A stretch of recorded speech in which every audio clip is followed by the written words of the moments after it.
بسم الله الرحمن الرحيم. تبارك الذي بيده الملك وهو على كل شيء قدير، الذي خلق الموت والحياة ليبلوكم أيكم أحسن عملا، وهو العزيز الغفور، الذي خلق 7 سماوات طباقا، ما ترى في خلق الرحمن من تفاوت، فارجع البصر هل ترى من فطور، ثم ارجع البصر كرتين ينقلب إليك البصر خاسئا وهو حسير. ولقد زينا السماء الدنيا بمصابيح وجعلناها رجوما للشياطين وأعتدنا لهم عذاب السعير. وللذين كفروا بربهم عذاب جهنم وبئس المصير.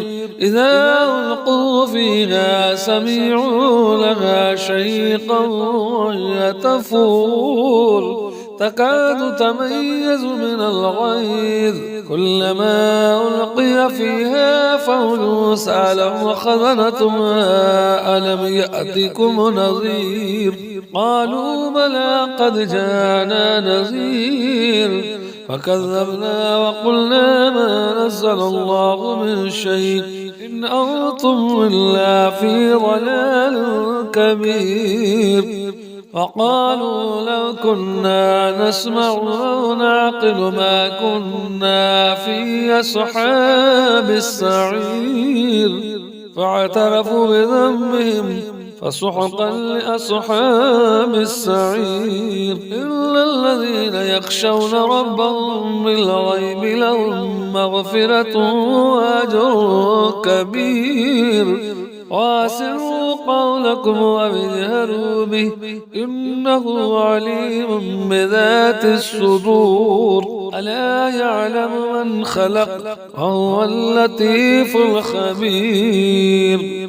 هو الذي جعل لكم الأرض ذلولا فامشوا في مناكبها وكلوا من رزقه وإليه النشور. أمنتم من في السماء أن يخسف بكم الأرض فإذا هي تمور، أم أمنتم من في السماء أن يرسل عليكم حاسبا فستعلمون كيف نذير. ولقد كذب الذين من قبلهم فكيف كان نكير.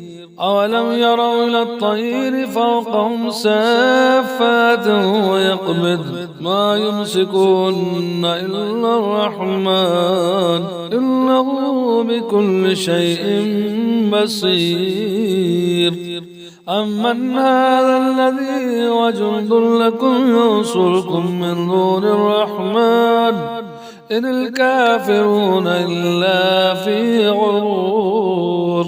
أمن هذا الذي يرزقكم إن أمسك رزقه ولجوا في عتو ونفور. أفمن يمشي مكبا على وجهه آذى أمن يمشي سويا على صراط مستقيم. قل هو الذي أنشأكم وجعل لكم السمع والأبصار والأفئدة قليلا ما تشكرون. قل هو الذي ذراكم في الأرض وإليه تحشرون. ويقولون متى هذا الوعد إن كنتم صادقين. قل إنما العلم عند الله وإنما أنا نذير مبين. فلما رأوا زلفة سيئت وجوه الذين كفروا وقيل هذا الذي كنتم به تدعون. قل أرأيتم إن لك الله ومن معي أو رحمنا فمن يذير الكافرين من عذاب أليم قل هو الرحمن آمنا به وعليه توكلنا فستعلمون من هو في ضلال مبين قل أرأيتم إن أصبح ماؤكم غورا فمن يأتيكم بماء معين صدق الله العظيم.